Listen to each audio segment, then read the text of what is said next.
at the end of class. Let's go ahead and jump into our review. Hello, everyone, and welcome back to Physical Geology 1403. Today is our Exam 1 review.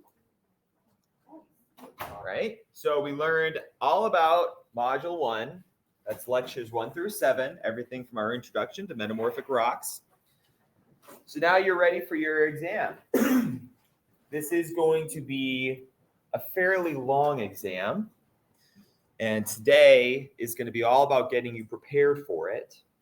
But I have a few things that I want to say first. I am up to date with grading everything in all the classes as of yesterday. If you submitted anything between yesterday afternoon and right now, I haven't graded it. But some of you may notice, especially in my online class, that the grade that I reported for you for your report cards was not ideal. And that's simply because some things were not turned in. I have no choice but to put a 0 on things that have not been turned in, especially if you have not told me that they would be late. Okay, that wasn't a problem for most of my in-person students. But if you have questions about your grade, you can feel free to reach out, and I will happily point out what things were not turned in on time. All right. Something else that I noticed when I was grading Lab 2s, there seems to be a common theme in something that was wrong. And I'm going to let myself kind of take the wheel here on this one and see if you can all figure out what went wrong.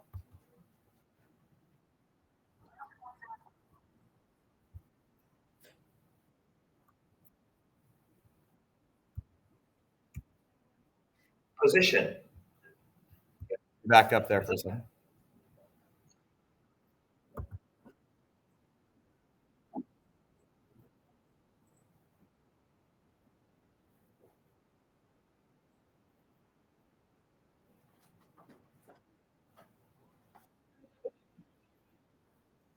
Descriptions of cooling behavior. That's what I say there.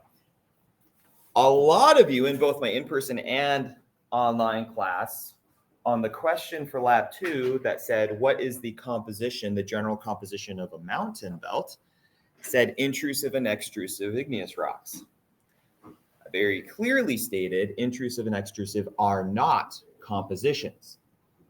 Okay, so if you notice that you got that question wrong on your lab, and by the way, the subsequent question, this is questions 8 and 9, are tied in with each other. If you get eight wrong, you probably got 9 wrong. That's probably where some of your lost points came from.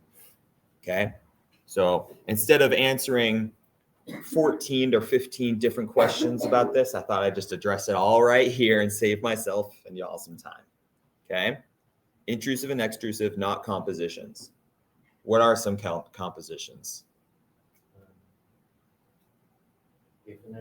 That's a texture. Mafic, felsic, intermediate, ultramafic, all of those are compositions. Intrusive and extrusive, no. Those are descriptions of the cooling environment. Okay, in the ground or out of the ground. That's what that comes down to. Okay, great. So, what else? Make sure that you are keeping up with your notes. I don't calculate them for extra credit until the end. But if you are keeping up with them, you should have all of your notes through lecture 7 turned in today. Okay? If you're behind, you're just asking for trouble later on when you're very crunched on time because you've got however many finals you need to take in that last week. And you also need to submit notes for my class, which depending on the size of your notes and your internet connection can take forever. Okay? The last thing you want is to bog your internet connection down with uploading notes while you're trying to take an exam. It's asking for trouble. Okay? All right. Other general things? One thing I have to say, I know, because I submitted all my notes last night, 1 through 7. One question that I didn't have is because I submitted them I upload all the images and upload them onto each of their docs respectively. It's hard for me to upload a Google Doc onto Blackboard, at least for me it is, to upload. You can't do a Google Doc. No, because it said Google Doc on, or it said Doc on the instructions, so I did Docs, like a Word doc instead. Yeah, Word document. That's what that means, not a Google Doc. So I was writing. .doc, that's Microsoft Word format. Okay. I cannot read anything that you upload from a Google Drive because as soon as I click it, it says you do not have permission to access this file. I cannot read anything that is in the default save system of a MacBook. Your Macs upload .pages format, and guess what? Microsoft computers can't open those. That's why in my instructions I specifically say .doc, which is Microsoft Word format, or PDF, which your MacBooks can make. Yes. Screenshots work. Screenshots are in either JPEGs or some other photo format, and I can look at those. Okay. If you take a picture with your camera, it'll be in a format that I can see. I just can't read .pages or open your Google Drive files. Dropbox files are also touch and go. Sometimes I can open them, sometimes I can't. So just err on the side of caution and upload them as a format we know I can open. Okay, that's why I'm specific in my instructions on the notes. Okay, thank you. Anything else? Okay, well, I have some general information for you about the exam. It is 40 questions. You have 500 minutes. That works out to about 12 minutes a question. There should be plenty of time. And some of them are multiple choice, right? Yeah, some of them are not going to take you very much time at all. Very short format, true, false questions, things like that. Should not take 12 minutes. So you'll end up with a lot of extra time on the longer format questions, okay? Remember, this is a mix of all of the usual type of questions: short answer, multiple choice, true, false, ordering, matching. No sample identification on this one. Okay, that comes for your lab exam in a few weeks. I want to make sure all of your labs are turned in and you're comfortable with those before I test you on them. Okay. You have 24 hours from the moment that this exam review ends to take the test, unless I have spoken to you specifically about a longer time period that you can take it. What else? Some pieces of advice that I have. When you are taking an exam, it's a good idea to pre-allocate your time. Even though I give you the longest possible time limit on this exam, you should still go through it and see, okay, I've got 9 short answer questions. That's just a number I'm throwing out. I'm not saying that there are 9. But let's just say I've got 9 short answer questions, and most of the rest are pretty short format. I highly encourage you to devote your earliest time, okay, the first part of your exam taking process, to those long format questions. There are a couple of advantages to this. As time goes on, you're going to get tired, you're going to get bored, you're going to get hungry, you're going to get thirsty, you're going to want to look at your phone, you're going to lose your motivation. Spend most of your time on the questions that take the most time. Spend the best part of your test taking time on the questions that take the most time. Because guess what? The most points are in those too. I have the points weighted according to, what you put the most time in, what takes the most thought. Okay. So do those short answer questions first, and then move on to the ones that take maybe a little less thought. And it is entirely possible that you may need to go back and change an answer, because in answering a true, false, or a matching question, you may remind yourself, oh, wait, there's this thing too. I'm going to go add that to my answer that I put in that short answer question up there. Okay. There are many advantages to doing this process. I highly encourage you to do this, okay, to follow that standard. Your notes are the only resource I let you use in this exam, in all of my exams, actually.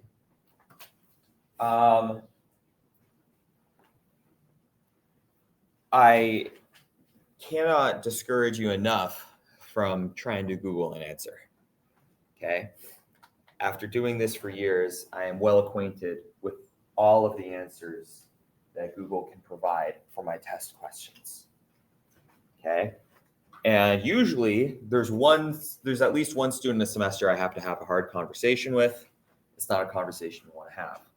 If I have to have that conversation with you that I found an answer from an online source on the exam, you instantly fail that exam. If it happens again, I throw you out of my class and report you to the college, because cheating is something that OC is very serious about. Okay. And then whatever they do with you from there is out of my hands, but you're not in my class anymore. Don't risk it. If you've kept your notes well, then they will be the resource you need to succeed. Okay. I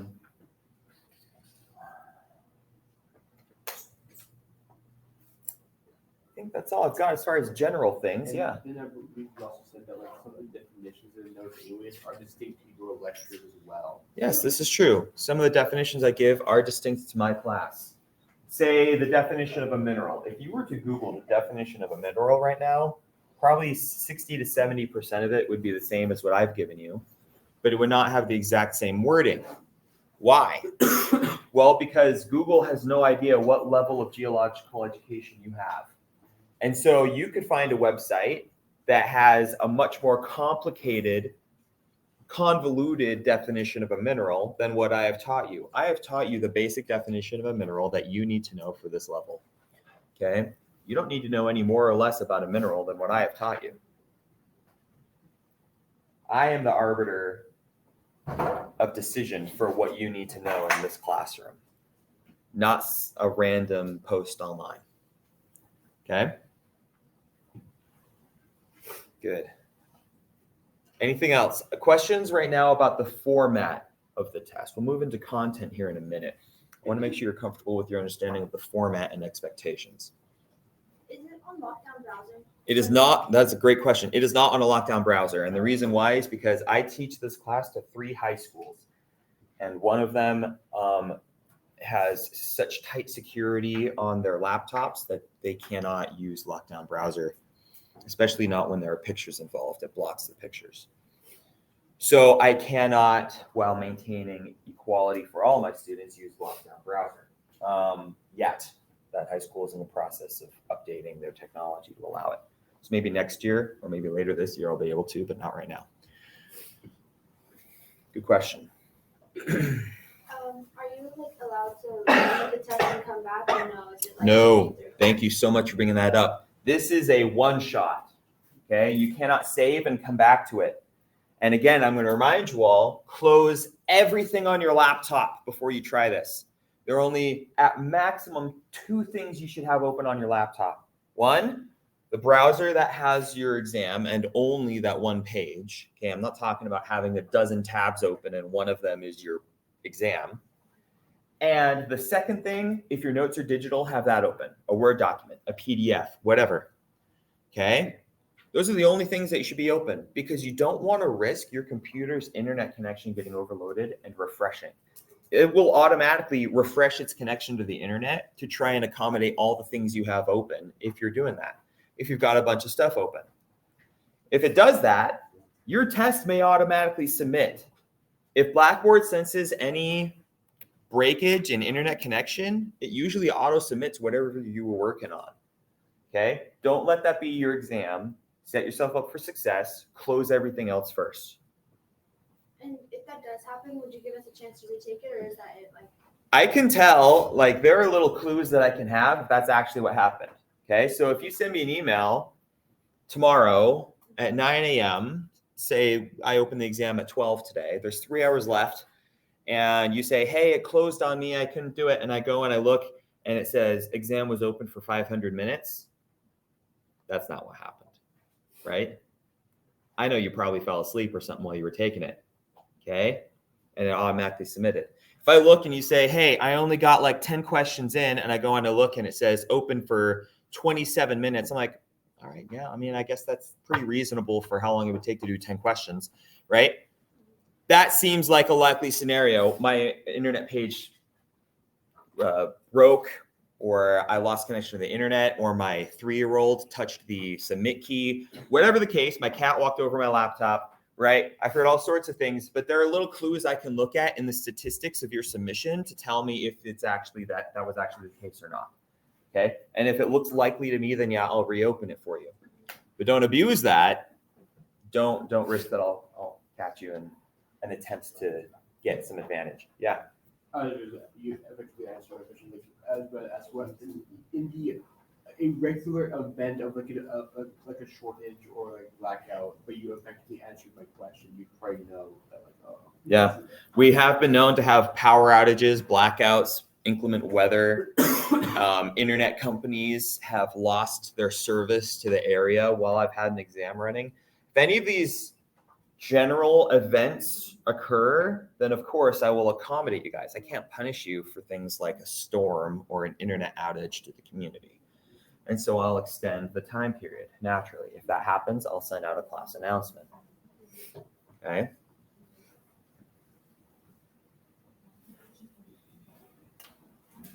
Other questions about the format or expectations?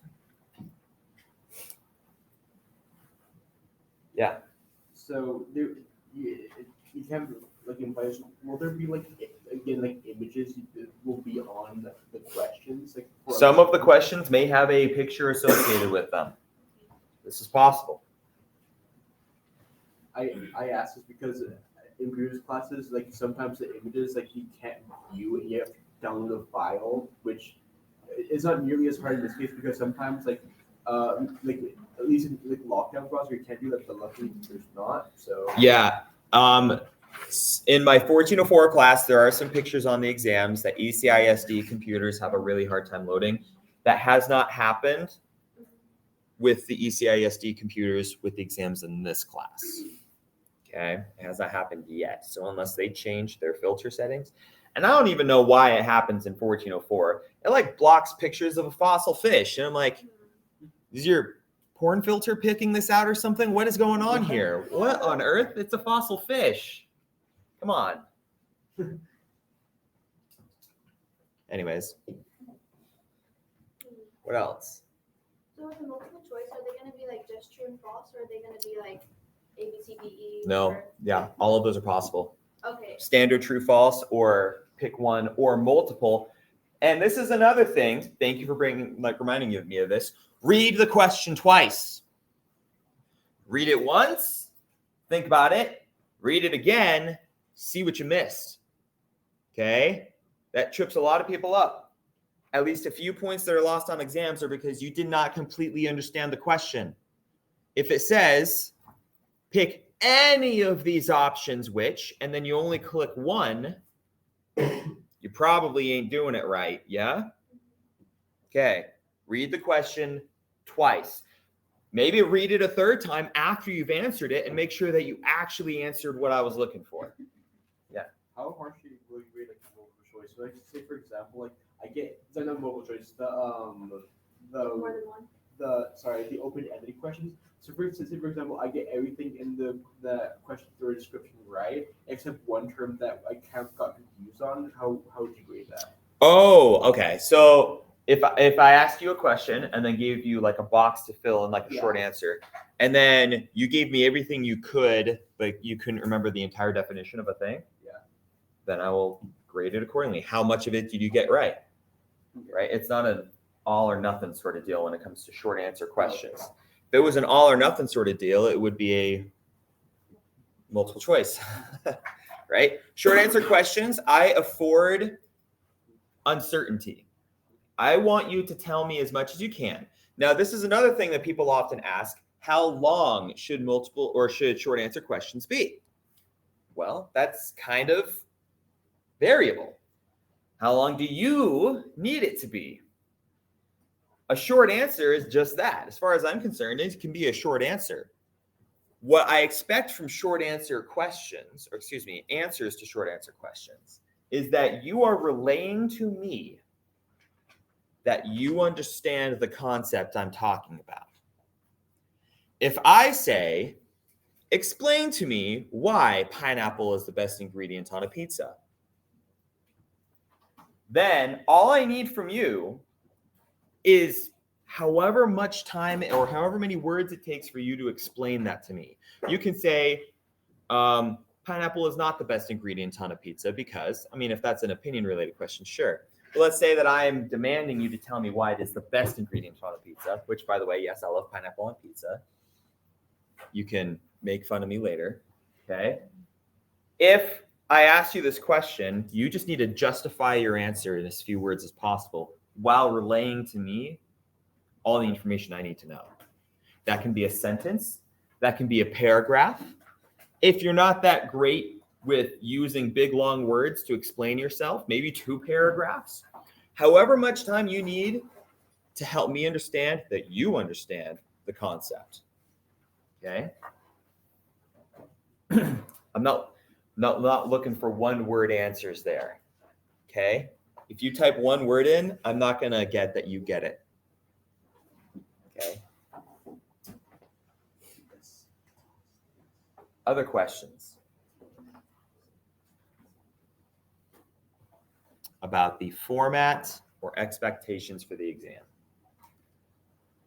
Yes? If you fail it, there's no correction. If you fail it, there are no corrections. However, if you fail it and you want to know why you failed it, what you got wrong, I would be happy to go over all that with you, in person or virtually. That can set you up for success on your next exam. And I will say your final exam is cumulative. So it is possible that something that you got wrong on this exam, it would behoove you to learn why you got it wrong for the final. You never know if that same concept could be on the final. Okay. Also, if you are diligent with your note keeping, and I have all 13 note submissions from you, and they, obeyed my guidelines, which I gave, then you get those 50 points on your lowest exam. This exam is worth 200 points. Is this exam? No, the final is worth 200 points. This exam is worth 100, I believe. This can be a lot of difference, okay? 500 points total are tied up in exams in my class. And you can get 50 on your lowest one just from taking good notes. Remember how serious I am about how your note-taking skills in my class? They're very valuable, okay? I reward you a lot for having good notes. Yeah? Can we split those 50? Let's say, can you split the one that? No. Nope. What I do is on the last day of class, after all assignments have been submitted and I have closed the class so you can't see it anymore, you can't submit anything, and I am right there. The moment class closes, that's it, by the way. Just letting you all know, everything needs to be in by that last day because I close it to start calculating final grades. If I don't, then I have to stay here all day on graduation day, and that's not much fun, right? Okay, or this is spring 1, so I wouldn't be here for graduation, but it would cut into my break, okay? So I'm like this when it comes to due dates at the end. I'm going to calculate all your grades, and then I get to, once everything else is calculated, I look at your exams, and I look at how many notes you submitted, and be like, okay, oh yeah, look, they did all of their notes. Excellent. 50 points, lowest exam. Okay, if you have a 40 or a 41%, it'll go on the 40. You can't split it between the two, right? Let's say that you get hundreds on everything, which is not uncommon, but you fail a lot of the exams. Would that actually bring your grade down like a lot? Like, would you still fail? If you fail all the exams Not but do 100 on everything else? Yes, but not like fail all of them, but just get relatively lower grades. Well, 50% of the points in my class are in exams and 50% are in everything else. Oh, okay. I have it distributed like that to make my class achievable. Success in my class is achievable to people who are good at exams and people who are not good at exams. I have it specifically like that. The only way you can actually fail my class is if you suck at both. Try not to be that person, okay?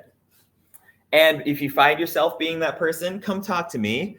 There's probably something you are fundamentally not understanding, and I want to help with that, okay?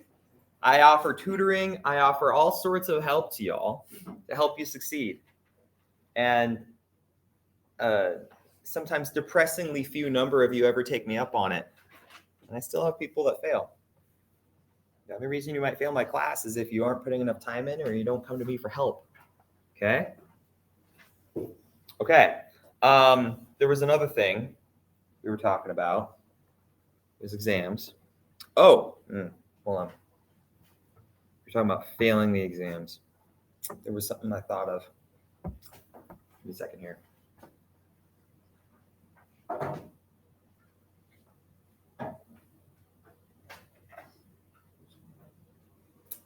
Yeah, it's gone. It'll come back to me about midnight tonight. I'll sit up bolt right in bed and be like, that's what it was. And then it'll do me absolutely no good. But that's what I'll remember it. Okay. What else?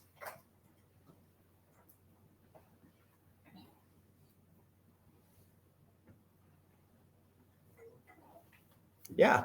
For the multiple choice and questions where you pick like multiple answers, would we get partial points for that, or is it you get it wrong? You just get Yeah. So if I give you a question that has pick multiple answers and you get some right, then yeah, you get partial credit for that. If not an all or nothing. Now let's say I give you 5 options and 4 are correct, and you pick, or let's say I give you 6 options and 4 are correct, and you get 2 right and 2 wrong. Those cancel each other out as far as I'm concerned. Okay, a right answer and a wrong answer cancel. A right answer and gets you points. Okay, you pick a wrong answer, then you're not understanding the concept.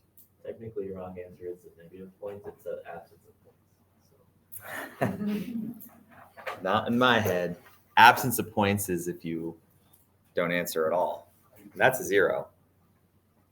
Okay.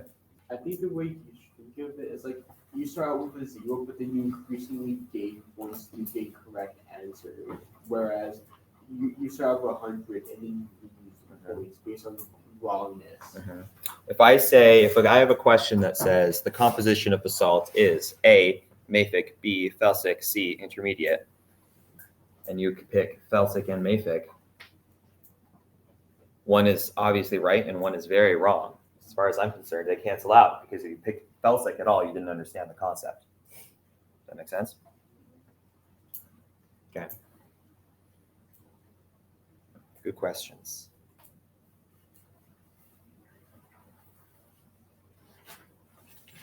I wish I could promise that I would have this all graded for you the day after. To be honest, it'll probably be Monday or Tuesday before I get all these graded. Oh, I was also good because the thing about I was like, do we get our like scores like the day after, or is it like? I wish I could promise that, but this closes at noon on Friday, and the college also closes at noon on Friday. So I do sometimes do all day Fridays, not lately because I have my own homework to do now, and I'm not obligated to be here while the campus is closed. So in favor of prioritizing my time, usually my last half day on Friday and all day during my weekend is working on my PhD. So I'll come back to grade it all on Monday. What else? And going off of that, I presume that this exam will range from noon today to noon Friday, right? Yeah, well, 24 hours. So I've been using noon as an example. If this review goes for the next 2 hours, it is currently 10 o'clock. If this review goes for the next 2 hours and then we end it, then yeah, I'll open the exam and you'll have 2 hours left. If you guys want some lab time today and we get all the questions done before 11:30, I'll close at 11:30 tomorrow. Just whenever we're done with this review and I post it, that's when the exam opens. Yeah. With rising tide, this is completely unrelated, but is rising tide considered a weather event? This is a content really. Okay. I'm going to come back to that. Hold on. Are we done with questions about the format and expectations for the exam? Okay. So now we can move into science questions that are relevant to this exam. This one may not be technically relevant. You said, is tide technically a weather-related phenomenon? Because it just hit me how that weather thing that they were talking about for homework. Yeah. I was thinking it like you could say like if Venice like kept sinking, like the Italian shelter being advantage. That is a climate-related phenomenon. So I could use that for my assignment. It has to do with the environment, right? It could make an environmental headline. Venice is really old news. Venice is sinking, old news. There are some cities on the coast of California that we expect to have water in the streets by 2050. That'll be fresh, spanking new news, right? And also isn't the bad thing that like California also has a very like low sea level to the interior, right? I mean, depending on where you are in California, there are other parts of California that are rising above sea level a little more every year. Depends on what's happening tectonically, right? There are parts of California that are rising, gaining land above water. The parts of California that aren't rising are losing land because ocean levels are slowly rising. We're actually losing a lot more land to the ocean on the East Coast. That's a submerging coastline. Nothing's happening over there tectonically. And so instead, as water rises, we're losing land over there. We'll talk more about that in this class later on. Okay.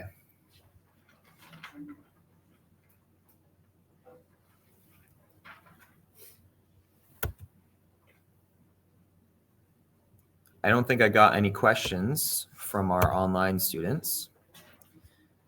Are you live? I am live. I thought it was just like a video. Yeah, I'm recording it. No one is attending live. I'll go right now. Well, I'm recording it on a program called Go React. I'm not recording it on the Blackboard. I used to use Blackboard, but there's a lack of asynchronous interactivity there. Unless you are attending it live, you cannot interact with each other. So I'm using a program called Go React, which allows students to interact with each other regardless of the time that they are watching it. So Jimmy can watch it at 8 a.m. and Patrick can watch it at 8 p.m. And Patrick can see whatever comments or questions Jimmy left, and he can write his own answers. And the next morning, Jimmy can go back and respond to those. And I prefer this because it's kind of a little bit like having the actual classroom experience, because I talk to you and I talk to the camera as if it's a person. And I'm trying to involve my online class to feel like they're here in the classroom. They can hear you guys, and if they can't hear you, I repeat your questions.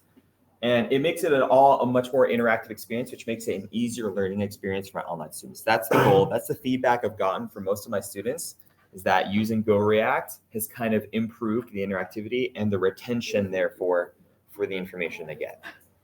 That's why I use it.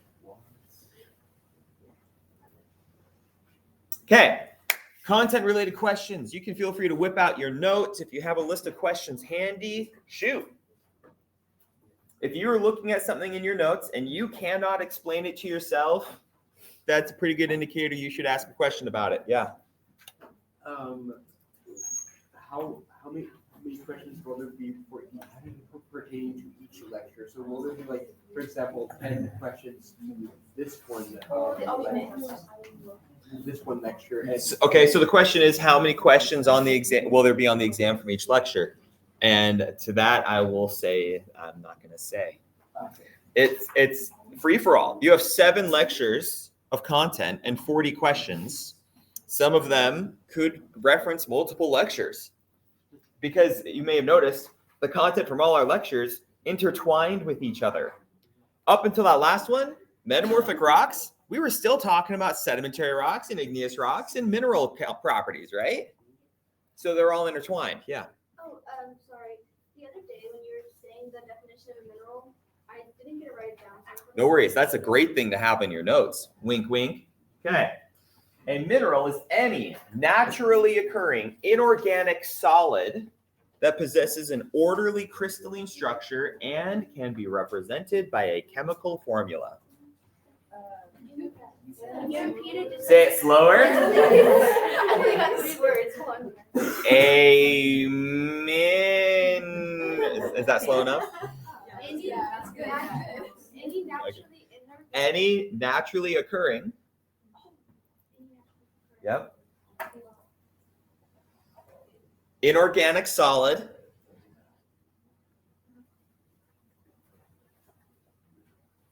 that possesses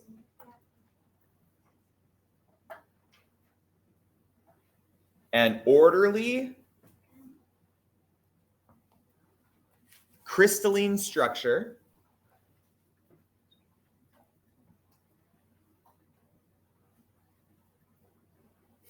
and can be represented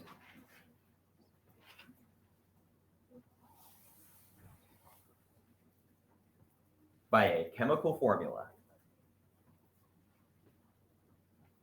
Yeah, definition there, does it feel like any like biological minerals that Explain what you mean by biological minerals. Like, I can't remember off the top of my head, but I remember seeing something that there's like minerals that are only found like in the body or something like that. Okay, well, let me ask you this. What was the definition I just gave? So, So carbon based. well, you can have a carbon-based mineral. Wait, well, wasn't there a mineral that was made out of like dead plankton? It was like with leftover shell. Of the plankton. Okay, so here's the difference. You can have biological remains that are made out of minerals. Which I think was like the calcite shell. Right, that calcium carbonate shell. Essentially calcite, a mineral, CaCO3, right? Which is inorganic. Which is an inorganic. I was actually gonna say, what would you say is the difference between calcite and calcium bicarbonate? Calcium bicarbonate? Or what? Calcite is calcium carbonate. So carbonate, my bad, yeah. Okay. Bicarbonate is when you remove that calcium, Yeah. and it's that white dust that evaporates, that's left behind when your water evaporates. That's bicarbonate. So what exactly would be the difference between something like that has organic and it's then something that's inorganic? What's the difference between something that's organic and something that's inorganic? Can anyone here tell me the difference between organic and inorganic? Well, it's derived from, I guess, a new word that can be defined, but like I guess it's very strict. It's very strict on the chemical composition. So like if for example, if organic can have proteins, lipids, and that such. It's actually a lot more basic than that. Salma? Does it have to do with carbon? Okay, carbon and oxygen and hydrogen. If you have something that is based around the structure of hydrogen, carbon, and oxygen, you have an organic compound. Okay. I have one. So it was a response I had on a question for the assignment.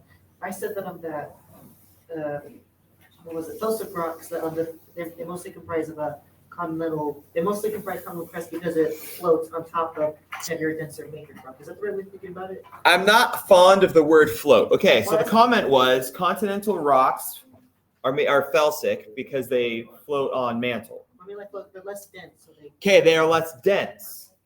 That means that they have buoyancy. Okay, not so much floating. Floating lends the thought of something on liquid. Okay. However, buoyancy is a term that is independent of the medium involved. Okay, so I can put like a golf ball on a pot of bubbling oatmeal. That bubbling oatmeal is not completely liquid, right? But the golf ball may float, right? That's buoyant. or air can float in the air, like hydrogen's less dense than oxygen, so it floats in the air. Right. Okay.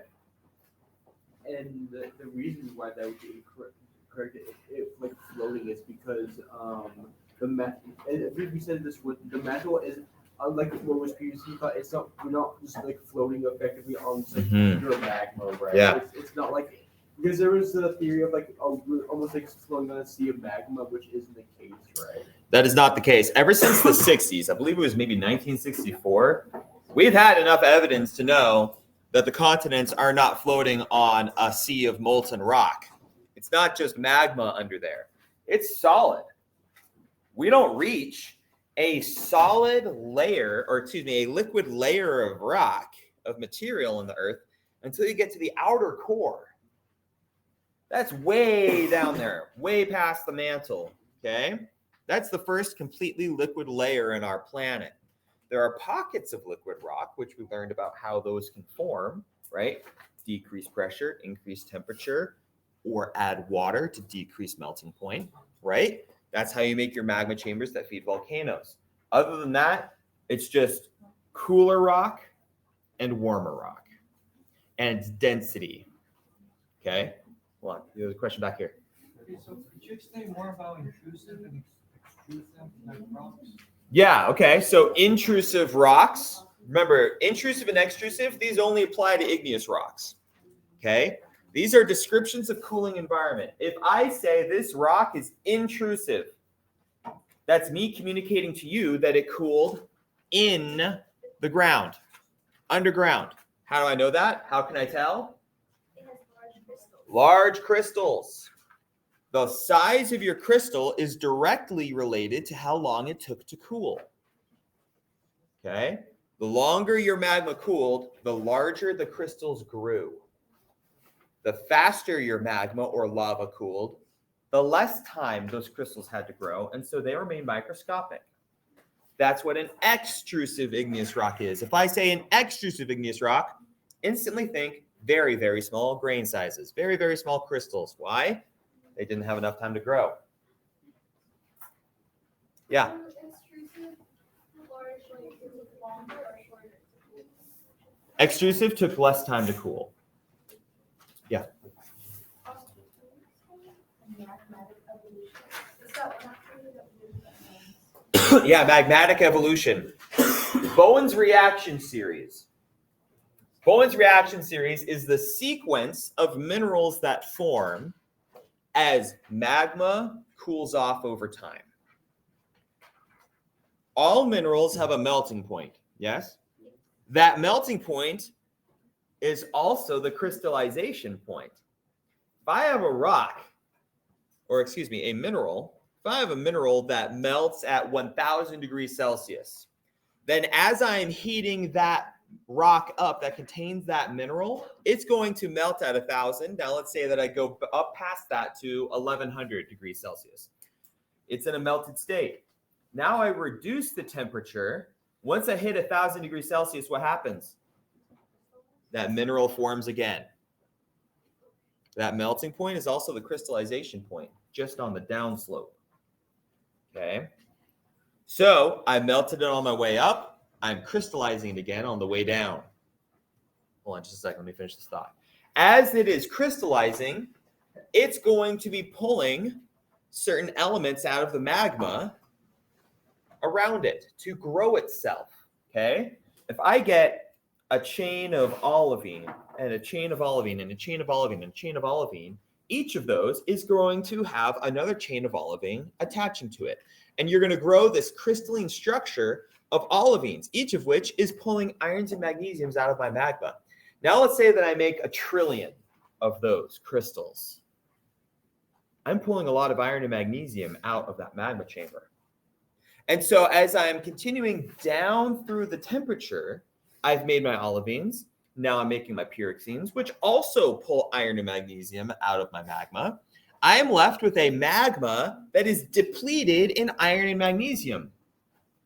So I'm going to continue down this temperature cycle, making iron-rich and magnesium-rich minerals until I have so little left that I start making my light silicates, because I've got a lot of potassiums and sodiums and calciums and all of that other stuff, okay? So this is Bowen's reaction series. This is magmatic differentiation. Magma changes its composition over time as its temperature decreases because it is making different minerals that form at those temperatures, okay? And those minerals pull things out of the magma and change the composition of that magma over that time period. Yeah? So is it supposed to be the more dense minerals, the ones that are like more mafic that cool first and then end up leaving? Your dark silicates do tend to be denser. Yeah. So how can, like, for example, like silicon in different content affect like, the lava's viscosity? Wasn't the lava, magma's viscosity, and then eventually when it comes to the surface, lava's viscosity. So what affects the viscosity of the lava or magma? Yeah. Anyone remember that one? It's complicated.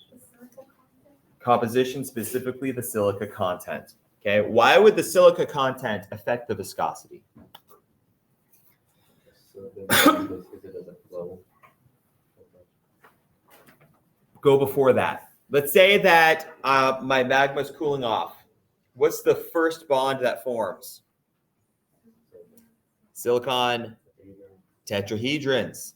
So those silicon tetrahedrons, those are the core. Those are the seed. The first thing for our silicate minerals. The metal's attached to it, and that's what makes the minerals. But that first bond that forms is a silicon tetrahedron.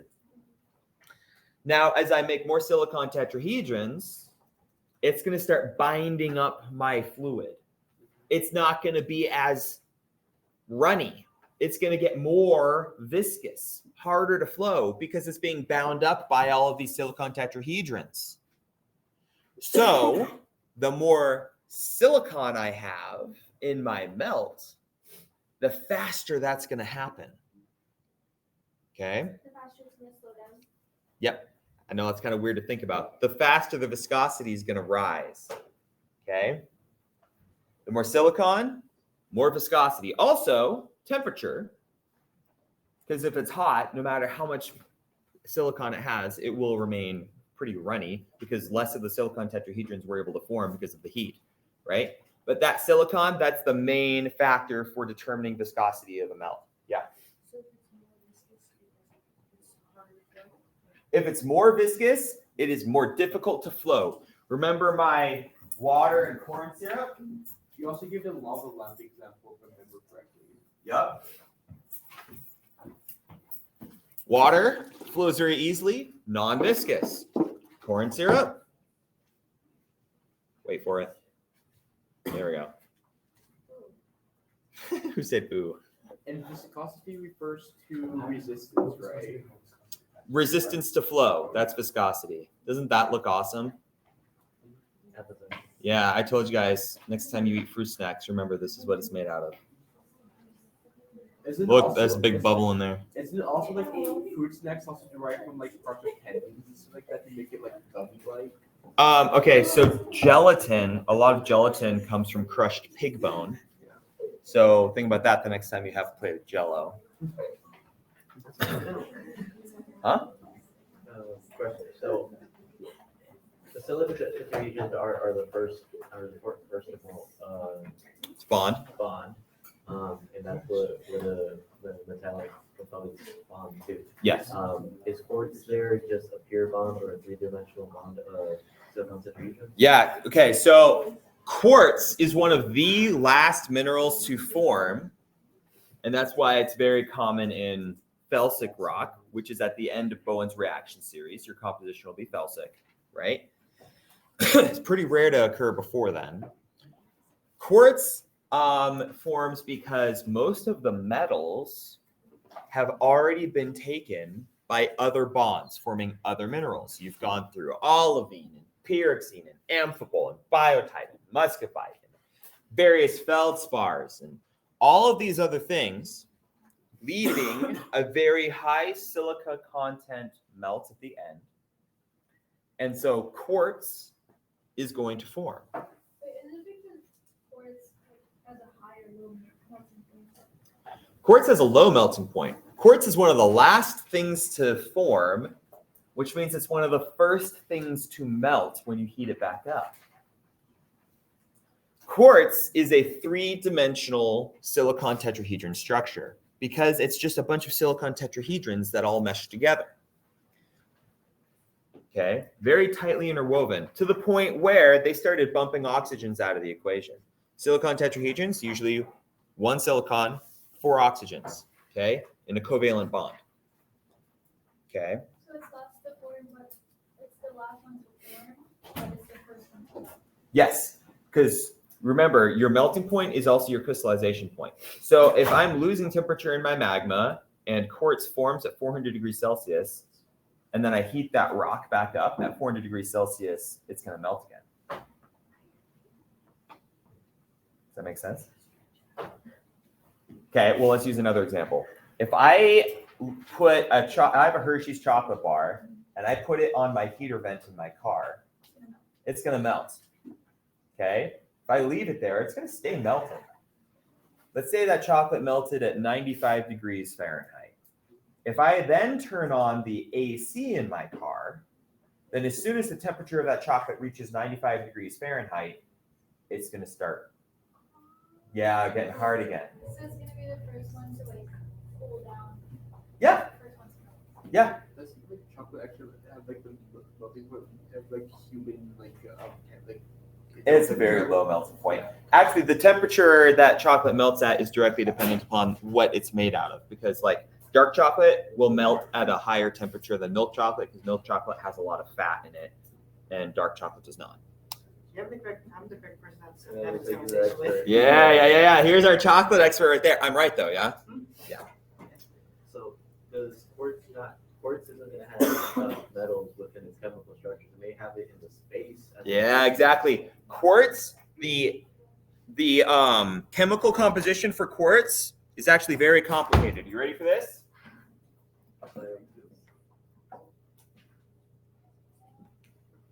You ready? Very complicated. SiO2. Notice this is not a silicon tetrahedron.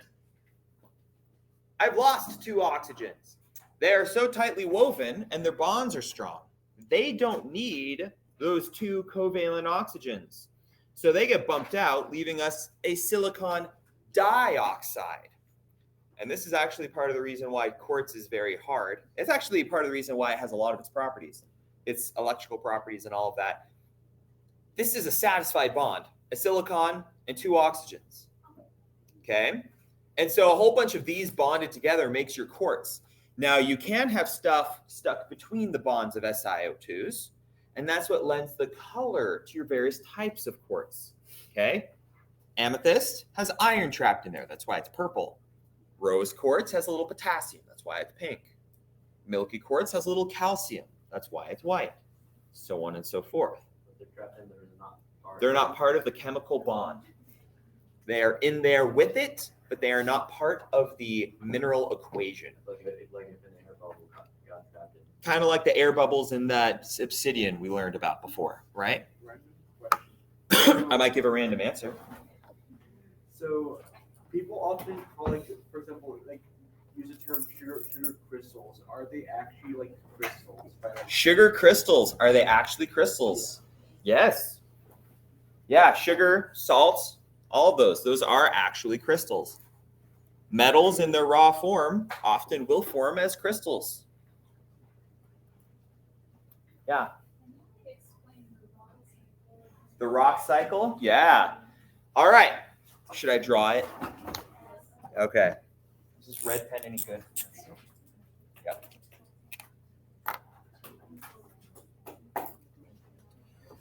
Okay, and this green one. Yep, that'll work. And this black one. It's a little rough, but we'll make it work. Okay. You put these over here so the camera's not obstructed.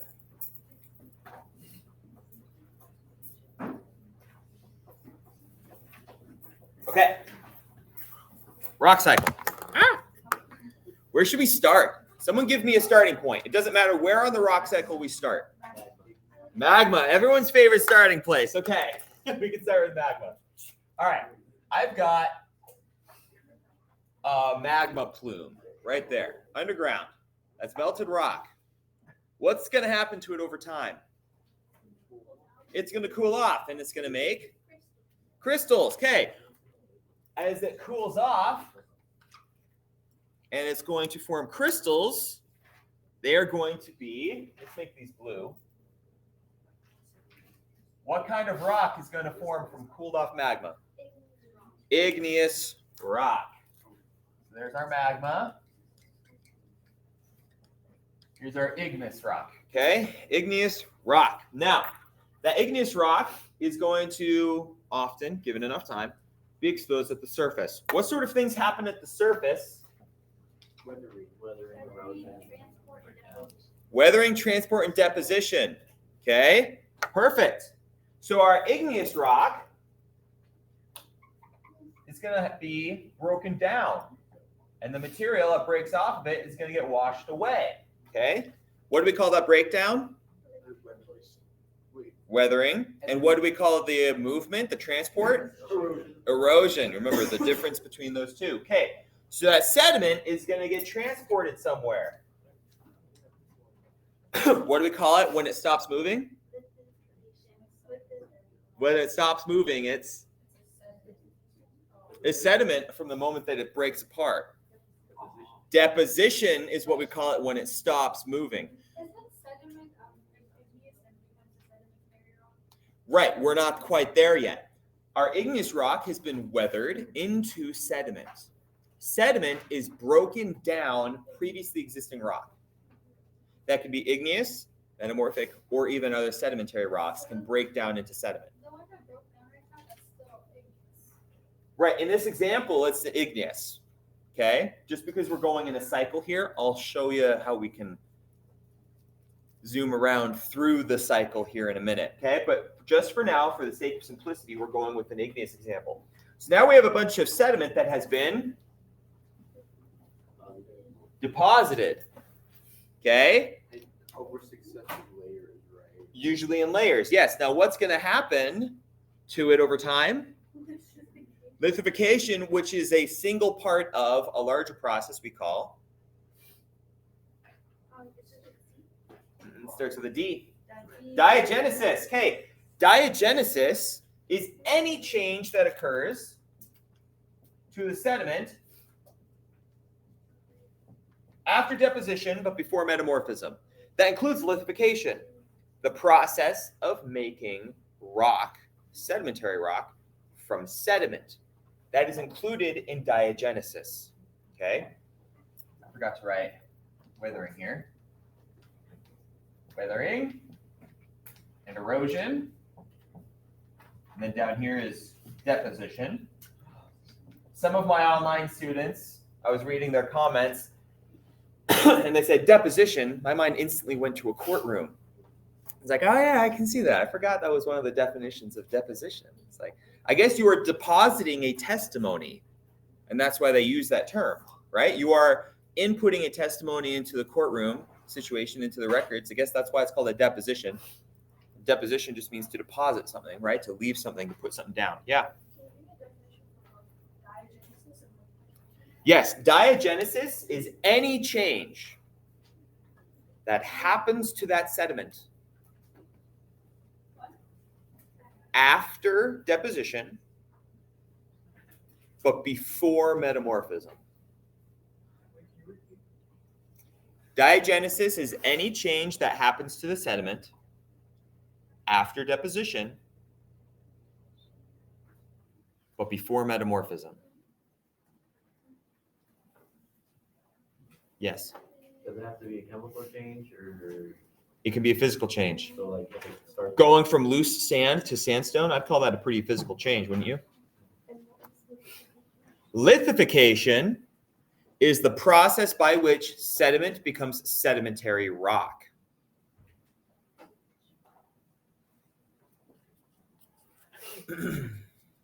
So would lithification be part of diagenesis? Lithification is nested in diagenesis. Diagenesis is any change. Lithification is specifically the part where it becomes a rock. You following me? You picking up what I'm putting down? Smelling what I stepped in? What? Okay. That's diagenesis. Now, what's on that other extreme of diagenesis? Diagenesis is anything that happens to the sediment after deposition, but before metamorphism. Here we go. Our next step. Well, first of all, hold on. Let me back up here. This diagenesis has made sedimentary rock, right? So we have sedimentary rock. Okay. Now we move on. Metamorphism. This is a product of what two factors? Heat and pressure. Bingo. Okay, so we add heat and pressure usually through the addition of depth. You making fun of me? No, she got it right. Oh, okay. Okay, I thought you were making fun of me for what I was doing there. Okay. Not that it would matter if you did. You can make fun of me if you want. All right, so we get metamorphism. Okay, our sedimentary rocks, which went through the diagenesis process. Yeah, we're gonna get some metamorphic rocks, right? And some byproducts of metamorphism. Deformation, right? I'm gonna use, might as well do this. Okay. Okay, so our metamorphic rocks have been deformed. That means that the layers have folds, right? That means that our minerals, depending on the type of pressure involved, could have been foliated, that is reoriented or recrystallized or flattened in another direction, other than what they were deposited in or grew in, okay, as a result of this heat and pressure causing this chemical and physical change. We have metamorphic rock. Okay. Okay, now, as this heat and pressure increases, what can happen to our metamorphic rock? But also, it melts at different degrees, so different parts of it melt. Right. So you'll get some minerals melting for others, right? And that's where we can end up with these migmatites, right? Which are a combination of igneous and metamorphic rock. But let's just say it all melts. Here we are again at the beginning with magma. This is our general rock cycle. Now remember, there are some places on this rock cycle where it makes sense. You can skip steps, and other places it does not. For example, can magma turn into sedimentary rock? Why? Yeah, it needs to become sediment first, and for that it needs to be weathered and broken down. It can't be weathered and broken down if it's a liquid, right? Instead, it must always crystallize first and become igneous rock. So igneous rock can become magma? Igneous rock, 100% can be remelted back into magma. Okay? Happens all the time. But sedimentary cannot. Sedimentary rock cannot melt into magma. It must first do what? Be metamorphosed. If I take a cup of sand and I blast it with a little like a torch, thank you, it's going to become melted eventually. But first, even if only for a brief moment, it will go through a metamorphic phase because it has to change before it can melt. Metamorphic rock cannot become igneous rock without first what? Melting. Igneous rock, the definition of igneous rock is that it comes from the magma process. Okay? Can metamorphic rock itself be eroded? Yes, metamorphic rock can be exposed at the surface and weather and break down into sediment. Sedimentary rock Become sediment? can be exposed at the surface and weather and break down and turn into sediment. And then igneous rock, it can become the metamorphic. Igneous rock can be metamorphosed without needing to be broken down and turned into sedimentary rock first. Good. You see how these make sense? And then the other things, they don't? Like how sediment will never become magma, okay, without first being metamorphosed. How igneous rock can't go through the diagenesis process and turn into sedimentary rock without first being weathered and broken down into sediment, right? I can't snap my fingers and turn basalt into sandstone, right?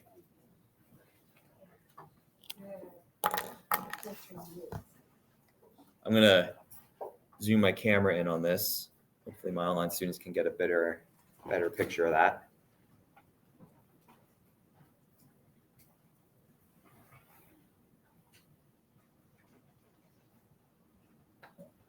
Okay. What else? Yeah. Is sediment just like a description of like grain size, just like bits of pieces of rock that got broken? The word sediment is just particles, basically. You've got particles of stuff, okay? Grain size is a way that we examine and separate sediment from each other. So like Me- sand. Yeah, sand is any grain size between 1/16 and 2 millimeters. Sand is a size. We use sand as a word. It's like, look at the sand, look at this, look at this. It may not be technically sand because of its size, but we still use that word a lot, right? You good? Okay. What else? Are sedimentary rocks closer to the Earth's surface than other rocks? Yes, exactly. Okay. Sedimentary rocks will not be found anywhere other than the crust. Why? If they go any lower, they're gonna turn into magma. Metamorphose or melt. Yeah. And is it 70% of the crust sedimentary rock as well? Not quite. Okay. So the question was, are sedimentary rocks always near the surface? And the answer is yes. If you bury them too deep, they're going to metamorphose. Even deeper, your metamorphic rock melts, right? 70% of all the rock on the surface is igneous or metamorphic. However, 70% of of the crust, 70% of all the rock at the crust is igneous or metamorphic. 70% of all the rock exposed to the atmosphere on the surface is sedimentary. Okay? So there's the vast majority of our crust is still igneous and metamorphic. That's the core. That's the base level of our crust. But most of the rock on the surface is sedimentary. And why? Because that's where the weathering and erosion happens. This is where the most environmental change occurs. Therefore, things become unstable and break down into their sedimentary components. Which type of rock is on the seafloor? Well, there are several. Are you talking about the sedimentary variety? Shale. Usually a lot of shale and limestone. Shale being clastic, limestone being non-clastic. Both of them are very common on the seafloor. But shale is out in the deepest parts of the oceans. Mafics more common in ocean crust, right? Mafic is the ocean crust, yeah. Composition of the crust, yeah. Classic, non-classic. What is clastic and non-clastic? Clastic sedimentary rocks are those which are made from the physically, that is mechanically weathered, broken components of previously existing rocks. Okay?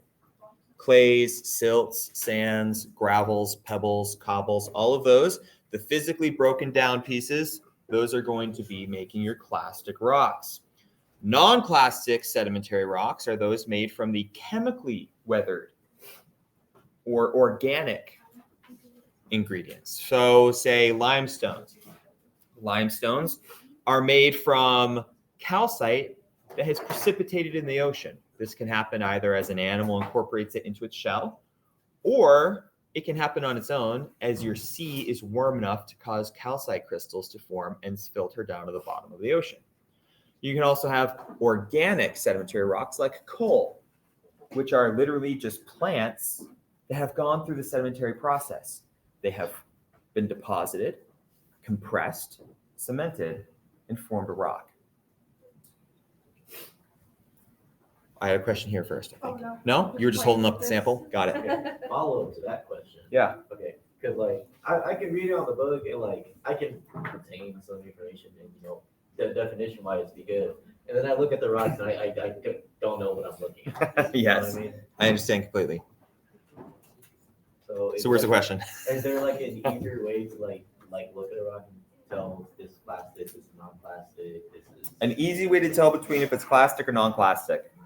Well, aside from your eyes, and if you're here in person feeling it, the best way to go about it is by looking at the properties. For example, if you can tell, or you can't tell it's made from grains, but it scratches glass, it's made from one of the most common ingredients in sedimentary rocks, quartz. Quartz is really the only most common ingredient in sedimentary rocks that can scratch glass. Pretty much everything else will have broken down. Like olivine can scratch glass, but that breaks down extremely easily at the surface because it's formed so deep underground. Okay, it's not stable up here. So quartz is a very common ingredient in a sedimentary rock that can scratch glass. That's a clue. If it fizzes with hydrochloric acid, it could be made out of calcite. Very likely is. Okay, there are property tests you can do to determine what your rock is, and that can help you figure out the classic, non-classic question. It gets very difficult when you get things like mudstones versus micrite limestones, neither of which have grain sizes you can see, but they have unique properties that the minerals have that can help you figure out what they are. How does the composition relate to if it's plastic or non-plastic? Because what I understood about plastic is that it was like the actual broken down like sediment, and that non-plastic was that it was chemically changed. Or I don't know if I understood it wrong. So how would knowing if it's quartz, how would that change it? Well, okay, how would knowing if it's quartz help you figure out what it is? Well, it doesn't 100% on its own, okay? So for example, I could do a hardness test on a rock, and if it scratches, I know it's probably made from quartz. But it could still be a quartz sandstone with very fine grains that I can't see easily. Or it could be chert, a non-clastic microcrystalline quartz, right? It could be either of those. And so that's kind of where as far as this class goes, that's where our studies break down a little bit. Because there's not a whole lot more we can do outside of whipping out a microscope to look at tiny grain sizes. And I give you a magnifying glass, right? And for those of you in my online class, I've given you those HD quality videos on YouTube. You can pause and you can look at them. But outside of a microscope, sometimes it's hard to tell. I've tried to give you all samples that are pretty easy to tell if they're clastic or not, though. Okay? Remember, if you're looking at something that's very small grain size but scratches glass, it's probably the non-plastic version, because most of those mudstones are going to be clays and silts, which will not scratch glass. So if you've got something that has grain size you can't see and it scratches glass easily, it's probably non-plastic. If it has large grain sizes you can see, it's probably that clastic sandstone. Yeah.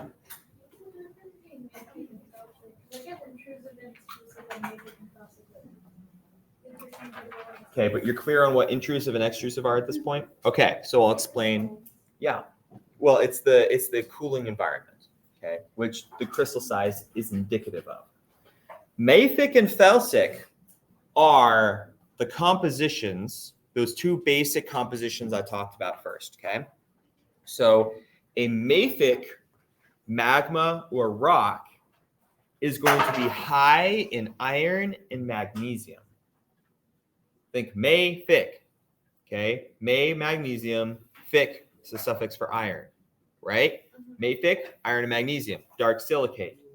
That means that my magma has a lot of irons and magnesiums in it, and a mafic rock, if I'm using it to describe that, has a lot of dark silicate minerals. So mafic and felsic would be like magma, not rocks.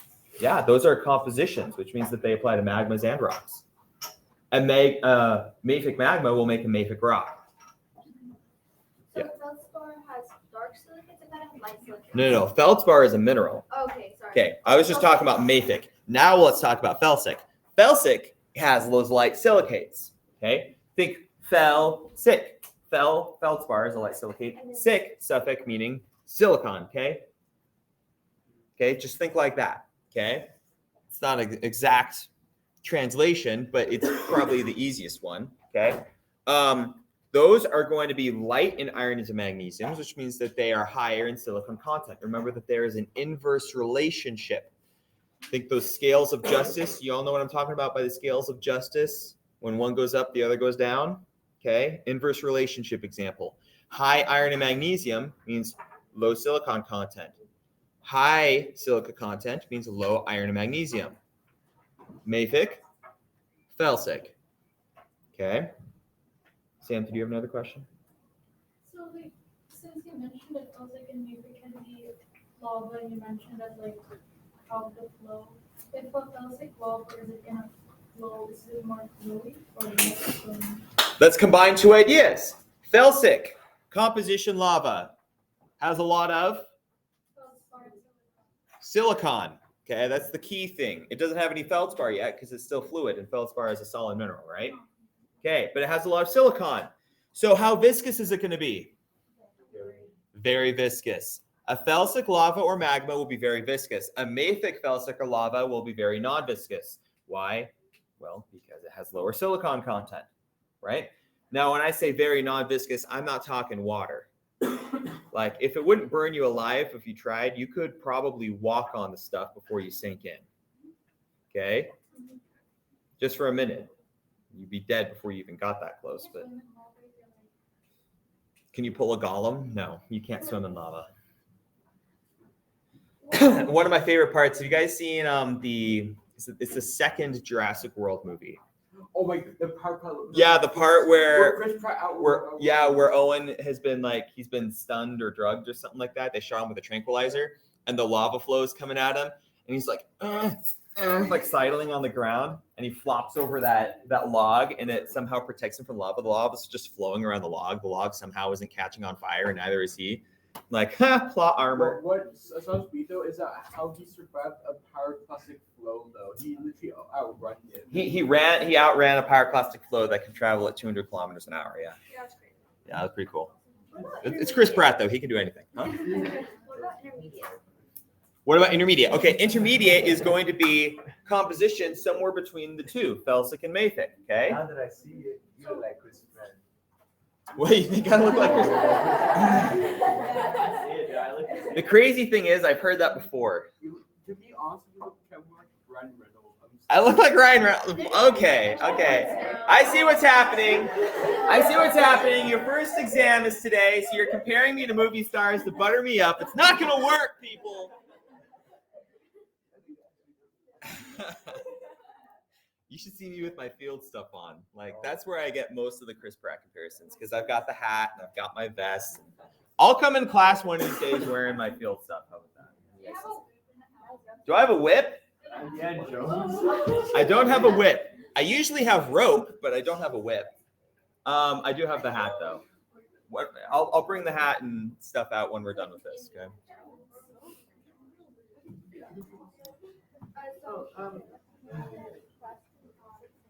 You first. So intermediate. So is it going to be viscosity or? It's going to be in the viscosity between mafic and felsic. So just like middle.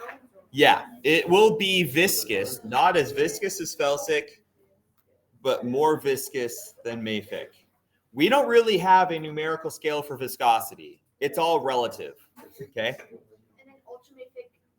Ultramafic is very fast. The problem is we hardly ever get ultramafic lava on the surface. Why? Okay, explain why it cools down. What process does it go through? Bowen's reaction series. Ultramafic composition rock and magma is in the mantle. By the time it reaches the surface, it's already gone through Bowen's reaction series. So while we do get ultramafic rock exposed at the surface, by the time the lava or the magma reaches the surface, it's already cooled off through Bowen's reaction series to the point where it's not truly ultramafic anymore. So aphanitic and phaneritic. Aphanitic and phaneritic, those are textures. Okay? Yes, they are different. Aphanitic texture means microscopic crystal size. Phaneritic texture, large enough to see crystals. So, like, on the thing, your definition for igneous texture is size, shape, and arrangement of. The size, shape, and arrangement of the crystals in your rock. That's what the texture describes. Bless you. Yeah. Okay, so like this rock here. I mean, I can't see it, but go for it. Okay, it easily scratches glass. I'm guessing it's going to be quartz based, but there's potassium anhydride that are acid reactive. So is that going to be plastic or not? Well, if they're, it's saying potassium feldspar, I'm assuming that's what it is, but it. well, those would not react to acid. Okay, so it's something other. But it does. Is this from lab 3? Yes. What you're looking at there, okay. So there is an acid reaction happening there. Here, check it out. Or you could just politely hand it. That works too. Okay. So what you're looking at, you good. That's potassium feldspar. Good observation. Okay. So you've got large chunks of some mineral in this rock, and they're all bound together by much, much smaller other things. And some of those other things are fizzing with acid. Okay. So what do we call a sedimentary rock that has both large grains and very small ones binding the large ones together? A conglomerate. Now, there are two types of conglomerate we learned about. One with rounded clasts and one with sharp angular clasts. What do we have here? Take a look. Are these clasts rounded or are they angular? They're more angular. They're more angular. So what do we call the kind of conglomerate with large angular clasts? Tillite? No. What sample is that? This is 3. That's sample 3. The conglomerate is the one that's more rounded. Conglomerate is more rounded.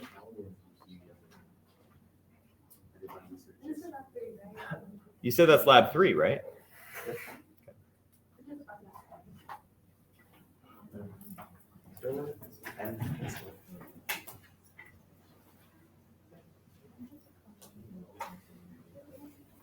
Tillite is a sedimentary rock that is formed through glacial process. Basically, a glacier shatters a whole bunch of rock and then compacts those shattered pieces together, and that's what makes it tillite. Tillite looks like a sandstone made out of sharp angular pieces. Okay. You're 100% correctly identified. Most of that is made out of feldspar. What's fizzing is probably the cement. Because remember, you can get calcite cement. Calcite can occur as a cement or as what your rock is made out of. So it's mainly made out of quartz because it can scratch glass. Okay, most sandstones are. It has potassium in there. That's where the feldspar is. Okay, yep, it's got lots of feldspar. So what do we call a variety of that sandstone with feldspar? I'll get it for like, I don't know. All right, well, think about it for a little bit, review your notes. Any other questions that pertain to the lab, or not to the lab, sorry, to the exam? I want to make sure everyone feels prepared for this.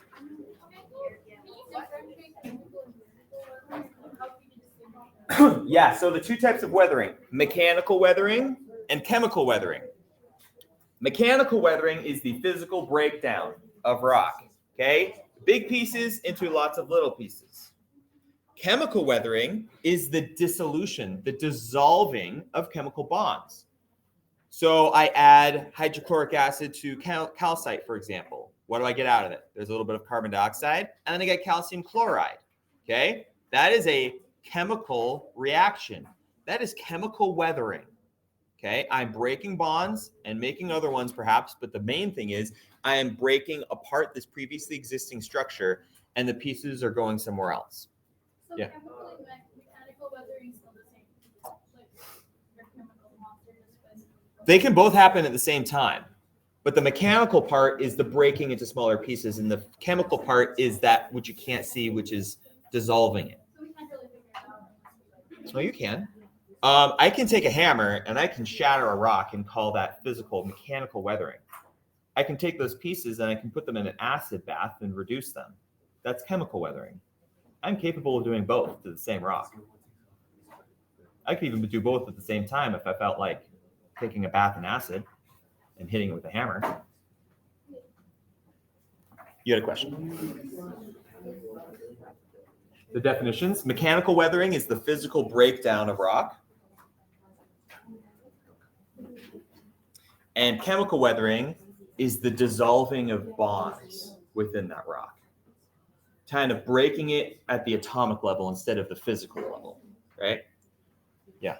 Oh, this isn't really, I guess, like a science question. It's more of what question is like most missed on the exam? The first one. What question is most missed on the exam? That would be question 11D2.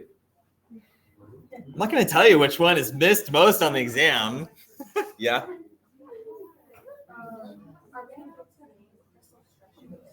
Name crystal structures? What do you mean? Oh, crystal forms. Not on this exam. No, there's nothing about identification on this exam. Like you're not going to give me like a picture of like a No. Anything that has to do with, well, I mean, if we talk about it in lecture, it's free game. I could totally reference silicon tetrahedrons, right? But I'm not going to show you a picture of a rock and say, give me the properties of it. That's for the lab exam. You'll get that in a few weeks. Yeah. Okay, so you said like no cheating. Like, let's see, I don't understand something, but I want to like Google it and try and see if I understand it. No Google whatsoever. If it's in your notes, good. If it's not in your notes, you're out of luck. That's why I emphasize taking notes really hard at the beginning of the class. It's Arcos. Arcos is a feldspar heavy sandstone. Yep. 25% more or more of it is feldspar, and the rest is probably quartz. Yeah.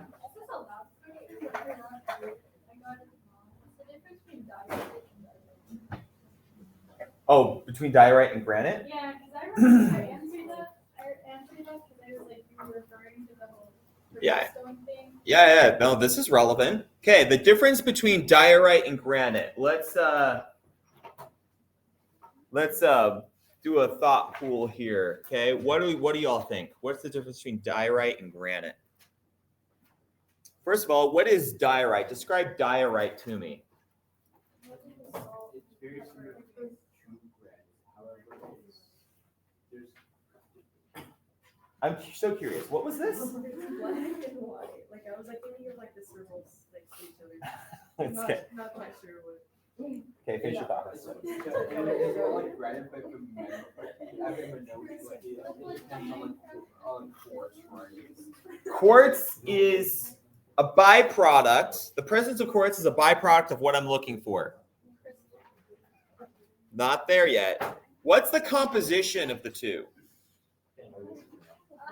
That's a texture. They are both phaneritic rocks. That is true. So that's the texture of both of them. But what are the compositions of granite versus Diorite is intrusive because it has more mafic. They're intermediate. intermediate is the word you're looking for. Yeah. I knew that's where you were going. Yeah.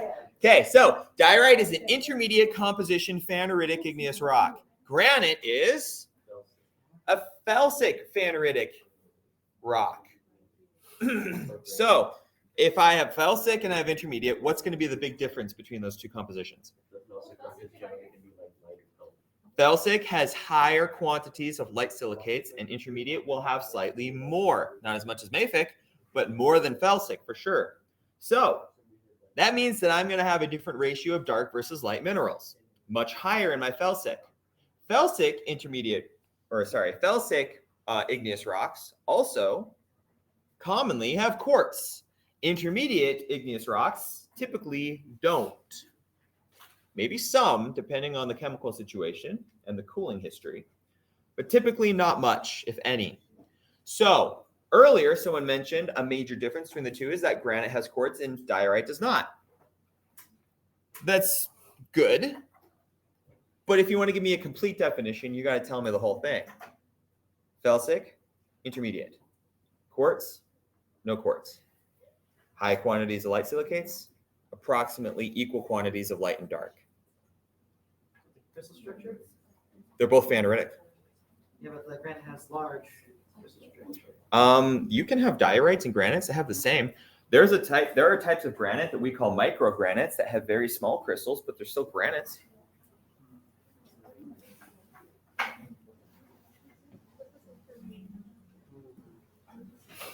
Make sense? Good.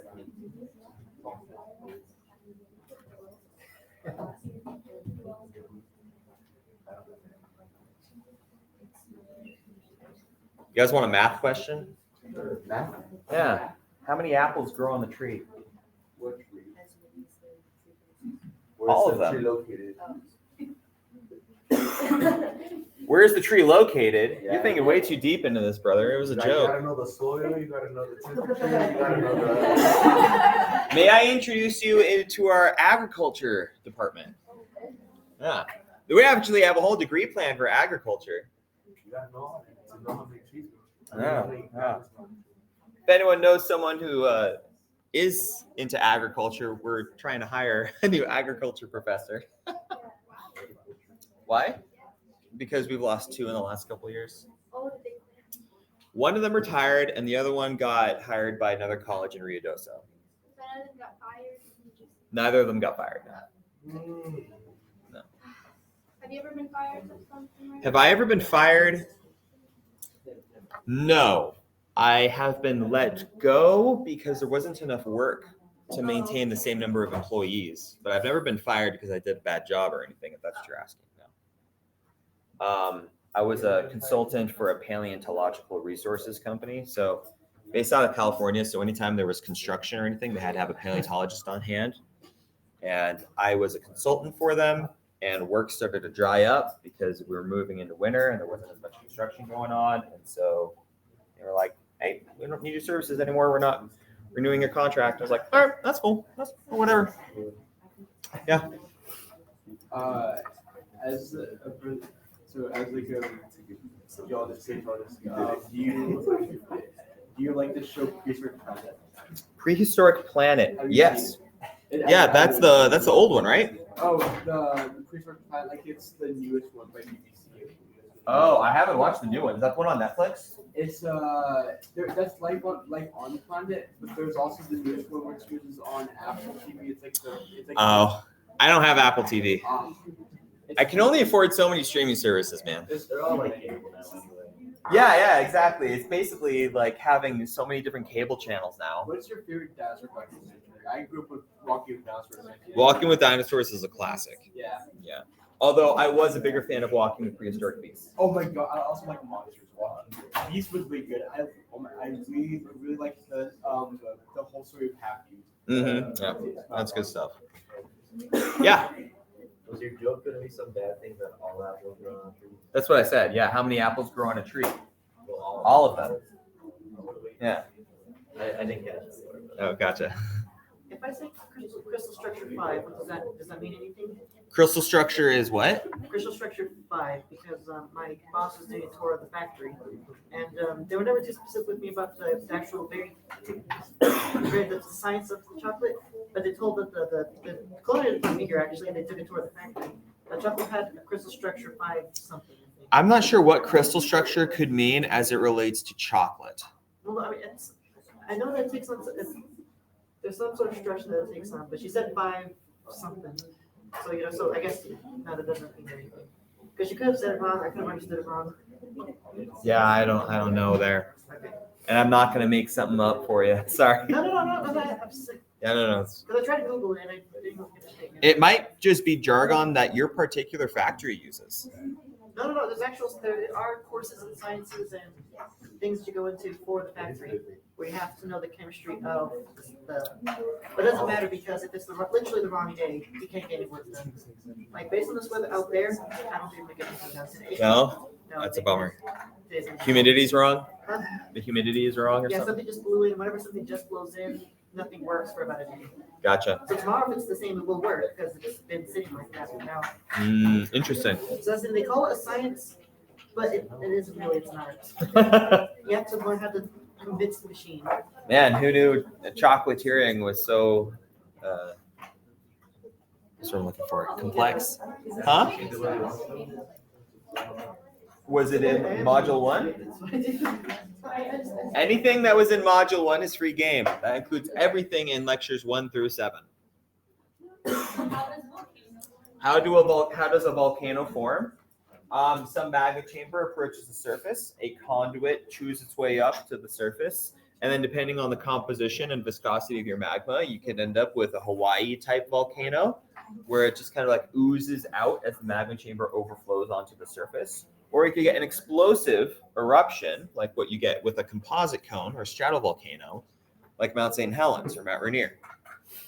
Like, this magma chamber is just like an actual thing. The magma chamber occurs because you get a pocket of melted rock in the mantle due to one of those 3 reasons we learned earlier. Okay, you can decrease the pressure, increase the temperature, or add water to lower the melting point of the rock. Well, you need to have some reason why that magma occurred down below the surface. For example, Mount Rainier, Mount St. Helens, all of those volcanoes on the west coast and the Cascades, okay, those are there because the Pacific plate and other plates before it have subducted underneath the North American plate. As they subduct under the North American plate, they take a bunch of water down there with it into the mantle. All that water is lowering the melting point of the mantle rock, causing pockets of melted rock, which we call magma. Because that hot melted magma is less dense than the solid rock around it, it rises up into the crust, creating those plutons under the surface, which feed the volcanoes in that chain along the west coast. So it's like based on geography. It's based on what? Geography. Geography? No, the geography is the result of this process. Look at that map. You see that textured map back there? Look at all those mountain ranges on the west coast, moving all the way from Canada down into Mexico.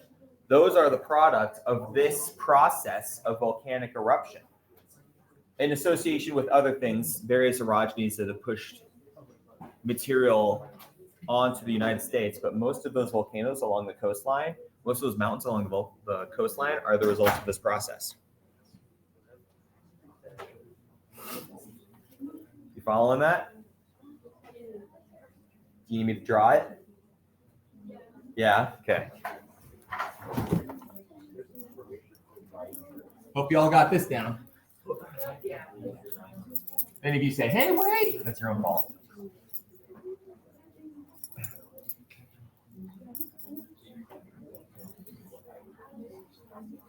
All right.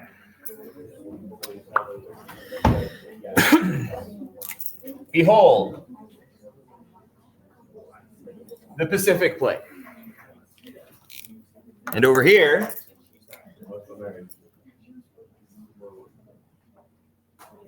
the North American Plate. Our Pacific Plate is subducting underneath the North American Plate. Our Pacific Plate is covered in water, the ocean, right? And so there's going to be water in all this rock at the very top of the Pacific Plate. As it gets shoved underneath the North American Plate, as it subducts there, it's taking that water with it. What's going to happen to that water as it heats up? What's it going to do? It's going to get hot enough that it wants to turn into a gas, but it can't. There's no air down there. So it's going to start rising up through the mantle to try and reach lower pressure zones. As that water is introduced to our mantle rock, which remember is hot enough to be melted, but is too pressurized to be melted, it lowers the melting point of that rock. You remember our geothermal gradient we talked about before? Okay, here we have temperature going that way. This scale was depth. This scale was pressure, right? Our geothermal gradient kind of makes this hockey stick shape like that. The melting point of mantle rock kind of does that, right? So what we need to do is either increase the temperature, decrease the pressure, or lower the melting point that way to cause melted rock in the mantle. What we're doing here is we're lowering the melting point because that's what water does. It lowers the melting point of the rock. So this line right here shifts to the left. And guess what? That means that at that depth and pressure, we can now have melted rock. So we get pockets of magma here in our mantle. This less dense melted rock rises up through the crust where it forms volcanoes on the coast. And that's how we get our coastal volcanic ranges. Is that size accurate? Huh? Is that size accurate? Totally size accurate. Yeah.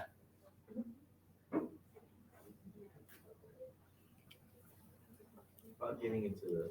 And you know what? Here, let's who's a geologist for scale? How about that? Yeah. Perfect. I'm an artist. So, like, you know how salt raises the boiling temperature of water? Salt Yeah, if you add salt to water, it raises the and lowers the freezing point. Does then water act like a salt rock just in the opposite way? So raising boiling point and lowers it?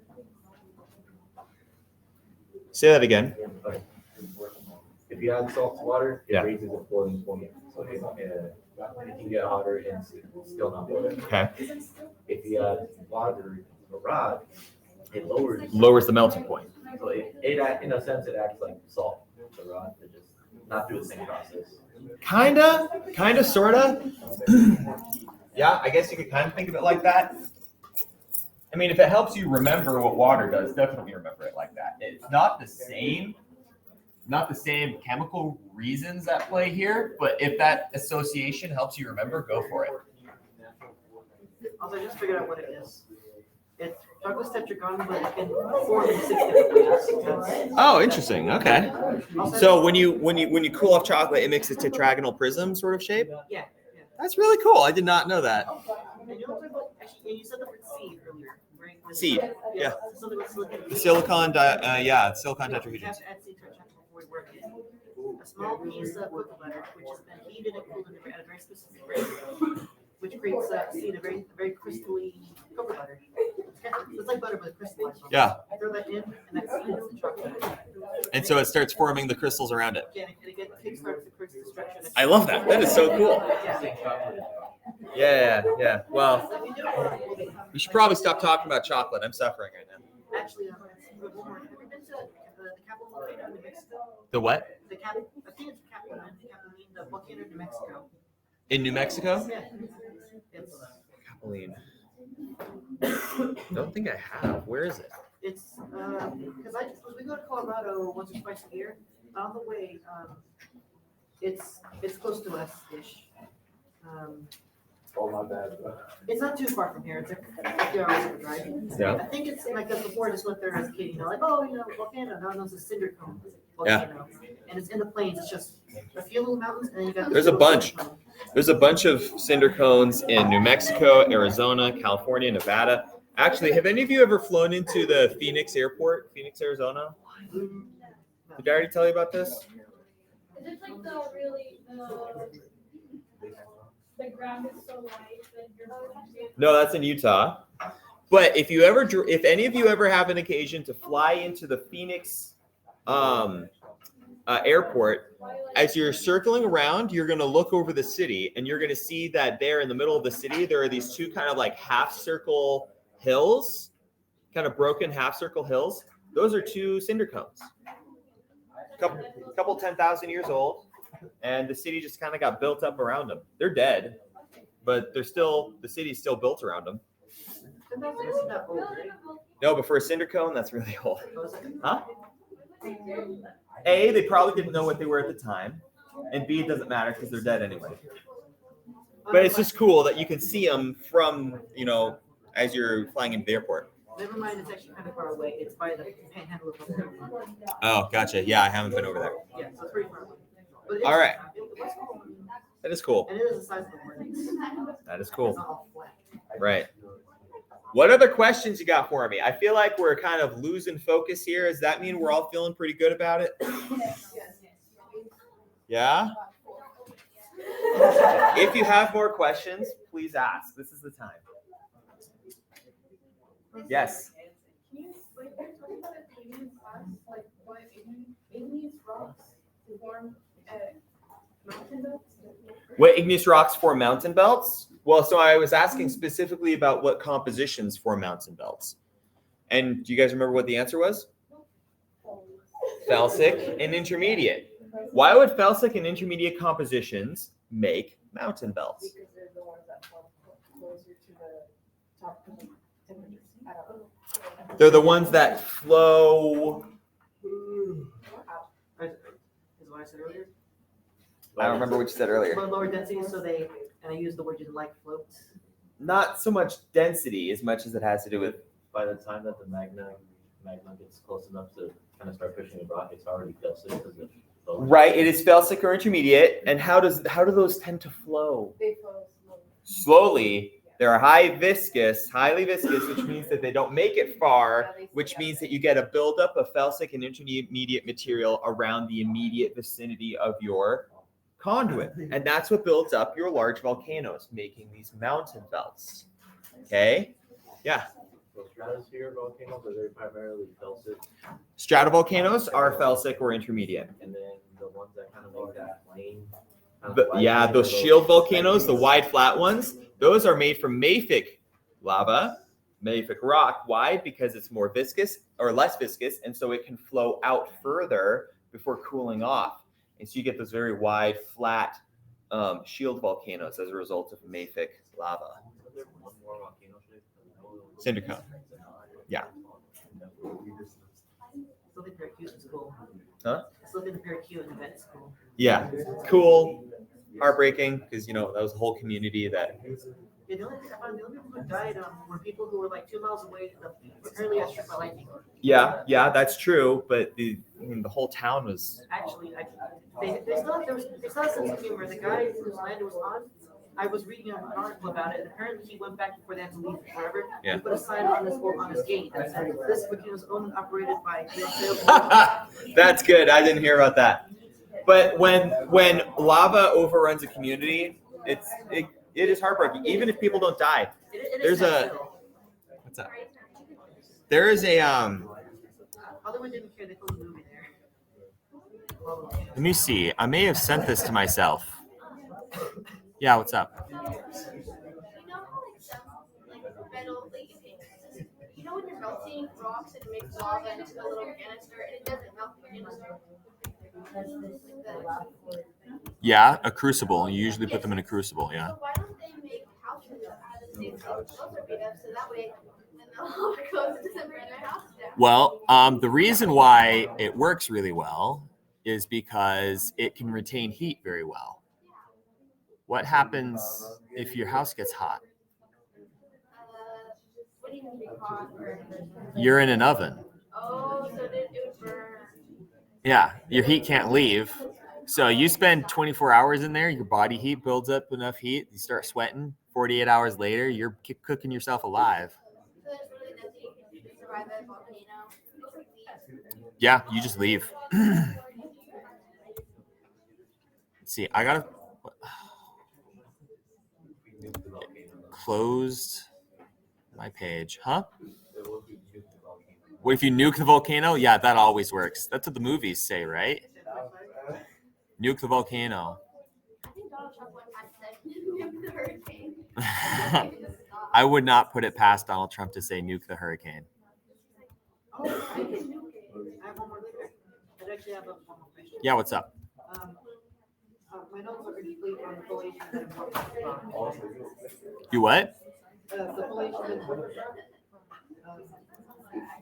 it was about the light process and this process and it's what did you mean by process? The process of what? It's okay, so it's my notes minimal for process. It was foliation. Foliation, yeah. What is foliation? What is foliation? Okay, foliation is when you get an alignment, a parallel alignment of minerals as a result of the application of directed stress. Remember, you have two types of pressure in metamorphism. Confining pressure, equal pressure from all directions, like what you're experiencing now from the atmosphere. And then differential stress, which would be if like I stood in a giant vise and I got squeezed from two different directions, right? Okay, so that's differential stress. So minerals will reorient, recrystallize, or flatten in the direction perpendicular to the stress applied. Okay, so that is foliation. When you have a parallel alignment of minerals as a result of directed or differential stress. So it has to only be one direction. Well, no, there will be two directions of stress. Even if I only have force coming from this way, there's going to be resistant force from that way, right? If I'm on this wall isn't pushing on me, but you slam into me with a car, I'm going to experience forces from two directions. One, the directed stress from that way, and two, the resistant stress of this wall, right? The wall would break. The wall probably would break because the force coming from this direction is greater, but you get my point. I will be, even if for just a moment, experiencing two directions of stress. Yeah. Just did. Okay, so it is the parallel alignment of minerals as a result of the application of that differential stress. And so I guess my notes wasn't complete because I was rushing it. So I guess you get different kinds of metamorphic rock based on how much stress was applied. Different types of rock based upon how much stress was applied? Okay, yeah, there are degrees of foliation for sure. Yeah, so you get different degrees based upon the intensity of the metamorphic process involved. I see. Okay. Right? Can you explain foliation I mean, sorry about that. Foliation. Foliation is the parallel alignment of minerals perpendicular to the direction of differential stress. Was that, did you talk about that in lecture 6? That was lecture 7. Okay, yes.